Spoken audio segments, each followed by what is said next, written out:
अस्सलाम वालेकुम नाजरीन। निगरान पंजाब हुकूमत ने अल अजीजिया रेफरेंस में नवाज शरीफ की सजा मुअत्तल कर दी।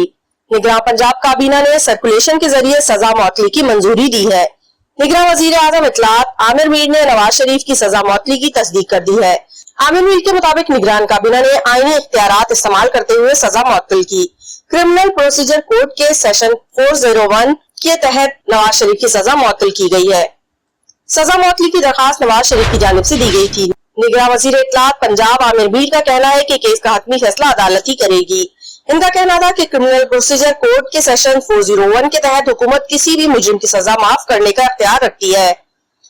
नवाज शरीफ की 2019 में लंदन रवानगी से कबल भी सेशन 401 के तहत सजा मुअत्तल की गई थी। याद रहे कि 24 दिसंबर 2018 को इस्लामाबाद की एहतसाब अदालत ने साबिक वजीर आजम नवाज शरीफ को अल अजीजिया स्टील मिल्स रेफरेंस में 7 साल कैद और जुर्माने की सजा सुनाई थी, जिसके बाद कौमी एहतसाब ब्यूरो नैब ने साबिक वजीर आजम को गिरफ्तार करके अडियाला जेल मुंतकिल कर दिया था।